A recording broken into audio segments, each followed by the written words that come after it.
সম্প্রতি বিশেষজ্ঞরা বলছে বাংলাদেশ ৯ মাত্রার ভূমিকম্পের ঝুঁকিতে আসে। বিষয়টা কতটুকু সত্য চলুন অনুধাবন করা যাক। বছরের শুরুতে তিব্বতে ভয়াবহ ভূমিকম্পে ১৫০ মানুষের মৃত্যু হয়। সেখানেও বাংলাদেশে মানুষ ভূমিকম্প অনুভব করতে পারে। ২৩শে জানুয়ারি রাত্রে ৫.১ মাত্রার ভূমিকম্প হয়, যা বাংলাদেশের মানুষ প্রবলভাবে অনুভব করে। এছাড়াও এই বছরে প্রায় ছোট বড় ১৭টি ভূমিকম্প অনুভব হয়েছে বাংলাদেশে। এসব ছোট ছোট ভূমিকম্পগুলো বড় ভূমিকম্পর ইঙ্গিত দেয়। এছাড়াও ভৌগোলিক কারণে যে কোনো সময় ভয়াবহ ভূমিকম্প হতে পারে বাংলাদেশে। আর বাংলাদেশে ভূমিকম্প হলে ঢাকার কী পরিণতি হবে সেটা আমরা সবাই অনুধাবন করতে পারি। ঢাকা পৃথিবীর ২০টি ভূমিকম্প প্রবণ শহরের মধ্যে অন্যতম। কীভাবে এই ঢাকা শহর এত ভূমিকম্প প্রবণ হলো এবং ডেঞ্জার জোনে পরিণত হলো, এবং ভূমিকম্প হলে কী অবস্থা হবে ঢাকা সহ বাংলাদেশের সকল অঞ্চলের মানুষের, চলুন এই বিষয়ে আজকে আলোচনা করা যাক। প্রতি বছর প্রায় ৬,০০০-এরও বেশি ভূমিকম্প হয় পৃথিবীতে, কিন্তু এই ভূমিকম্পের আগাম কোনো সতর্কতা বিজ্ঞানীরা দিতে পারে না, কারণ এখনও ভূমিকম্পের আগাম সতর্কতা দেওয়ার মতো কোনো প্রযুক্তি আবিষ্কার করা হয়নি। এই ভূমিকম্পের ফলে নিমিষেই ধ্বংস হয়ে যেতে পারে শহরের পর শহর। এসব ছোটো ছোটো ভূমিকম্পগুলো বড় ভূমিকম্পের ইঙ্গিত দেয় এবং ধারণা করা হচ্ছে বাংলাদেশে ৮ মাত্রার ভূমিকম্প হতে পারে। কিন্তু এখনই যদি বাংলাদেশে ৬.৯ মাত্রার ভূমিকম্প হয়, তাহলে ধসে পড়বে ৮,৬৪,০০০ বিল্ডিং, যা ঢাকা শহরের মোট বিল্ডিংয়ের 40%। এই মাত্র ভূমিকম্প দিনে হলে প্রায় ২ লাখ এবং রাত্রে হলে ৩ লাখ মানুষের মৃত্যু হতে পারে। এছাড়াও বাংলাদেশের ভূখণ্ড এবং সীমান্তবর্তী এলাকায় প্রায় ৫টি ফল্ট লাইন আছে বলে ধারণা করছেন বিজ্ঞানীরা। ১৮৯৭ সালে বাংলাদেশ ভারত সীমান্তে ফল্ট লাইনে ৮.১ মাত্রার একটা ভূমিকম্প হয়েছিল। এছাড়াও বাংলাদেশের ভিতরে বঙ্গবন্ধু সেতু এবং নোয়াখালীতে এরকম আরও ফল্ট লাইন লক্ষ্য করা যায়। এসব অঞ্চলে ১৮৩০ থেকে ১৯৩০-এর মধ্যে ভয়াবহ ভূমিকম্প হয়েছে। সেগুলোর মাত্রা ছিল ৭.৫ বা ৮.৯ এরকম মাত্রার ভূমিকম্প সংঘটিত হয়। এসব ভয়াবহ ভূমিকম্প রিটার্ন পিরিয়ড ধরা হয় ১৫০ থেকে ২৫০ বছর। এই সময়ের আগে বা পরে যে কোনো সময় ভয়াবহ ভূমিকম্প অনুষ্ঠিত হতে পারে।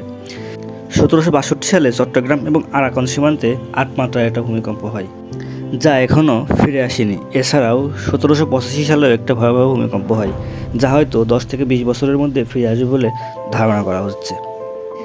এই যে ১৫০ থেকে ২৫০ বছরের যে পিরিয়ড, এই পিরিয়ডের মধ্যে ভূমিকম্প কখন হবে কেউ জানে না। এর কোনো আগাম সতর্কতা নেই। এটা প্রলয়ঙ্কারী ঝড়ের আগে যে নীরব পরিবেশ তার মতো, ঠিক নীরব পরিবেশে থাকবে।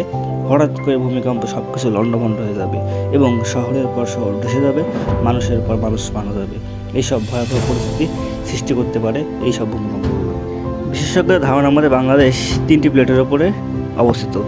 একটি হলো ইন্ডিয়া প্লেট, এর পূর্ব দিকে বার্মা প্লেট এবং এর উত্তরে এশিয়া প্লেট। এর মধ্যে এশিয়া ও বার্মা প্লেট বাংলাদেশের সুনামগঞ্জ, কিশোরগঞ্জ, হাওড়, মেঘনা, বঙ্গোপসাগরে সুমাত্রা পর্যন্ত চলে গেছে। এখানে প্রায় ৮০০ থেকে ১,০০০ বছর আগে একটি বড়সড় ভূমিকম্প হয়েছিল। এর মধ্যে আর কোনো ভূমিকম্প অনুভূত হয়নি। এখানে ভয়াবহ শক্তি নিয়ে অপেক্ষা করছে একটা ভূমিকম্প। এটা বেরিয়ে আসবেই, হয় একবারে বেরিয়ে আসবে আর না হলে অল্প অল্প করে বেরিয়ে আসবে। যদি একবারে বেরিয়ে আসে তাহলে ৮.২ মাত্রার ভূমিকম্প হওয়ার সম্ভাবনা আছে। বাংলাদেশের সবথেকে কাছাকাছি ভূমিকম্প প্রবণ অঞ্চলের মধ্যে ২টি অঞ্চল খুবই গুরুত্বপূর্ণ।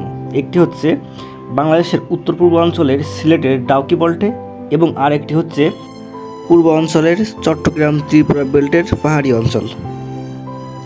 এর মধ্যে সিলেট অঞ্চলের ডাউকি ফল্ট, এই অঞ্চলে প্রায় ৫০০ থেকে ৬০০ বছর বড় ধরনের কোনো ভূমিকম্প হয়নি। এখানে যদি যে শক্তি সঞ্চয় হয়েছে সেগুলো একবারে বেরিয়ে আসে, তবে সেটা ৭.৫ থেকে ৮ মাত্রার ভূমিকম্প তৈরি করতে পারে। আর আমাদের সিলেট থেকে ঢাকার দূরত্ব ১৫০ কিলোমিটার। এই দূরত্বে ভূমিকম্পের ক্ষমতার বা ক্ষয়ক্ষতির খুব বেশি পার্থক্য লক্ষ্য করা যাবে না। তবে সিলেটের তুলনায় ঢাকায় তুলনামূলক বেশি ক্ষয়ক্ষতি হবে এবং প্রাণহানি হবে, কারণ আমাদের ঢাকা অপরিকল্পিতভাবে গড়ে উঠেছে। এখানে অপরিকল্পিত নগরায়ন দেখা যায়। এখানে কেউ ভূমিকম্পর যে প্রতিরোধমূলক ব্যবস্থা সেগুলো গ্রহণ করে বিল্ডিং নির্মাণ করছে না। যদি কাউকে জায়গা ফাঁকা রেখে বিল্ডিং করতে বলা হয়, সেটাও কেউ মানবে না। এছাড়াও অনেক বিল্ডিং আছে যেগুলো ভূমিকম্প প্রবণ নয়। এখানে ৬.৫ থেকে ৭ মাত্রার ভূমিকম্প হলেই ৪০% বিল্ডিং ধসে পড়ার সম্ভাবনা। সেখানে ৮ মাত্রার ভূমিকম্প হলে কী লাজুক অবস্থা হবে সেটা আমরা কল্পনা করতে পারছি। এজন্য আমাদের বিল্ডিংগুলো নির্মাণে সচেতন হতে হবে এবং ভূমিকম্প প্রবণ অঞ্চলগুলোতে পরিকল্পিতভাবে বিল্ডিং এবং সমস্ত ভবনগুলো গড়ে তুলতে হবে। তবে এসব আলোচনা থেকে আতঙ্কিত হওয়ার কিছু নেই, কারণ ভূমিকম্প কখন হবে বা আদৌ হবে কিনা এর বিষয়ে কোনো নিশ্চয়তা নেই। এগুলো খুব ক্ষুদ্র ক্ষুদ্র আকারেও বের হয়ে আসতে পারে। তবে ভূমিকম্প সময় আমরা আতঙ্কিত না হয়ে সচেতন থাকার চেষ্টা করব। যদি কোনো সুরক্ষামূলক জায়গা থাকে সেখানে আমরা অবস্থান করার চেষ্টা করব। আমাদের ভিডিওগুলো ভালো লাগলে চ্যানেলটি সাবস্ক্রাইব করে আমাদের সাথে থাকবেন। ধন্যবাদ সবাইকে।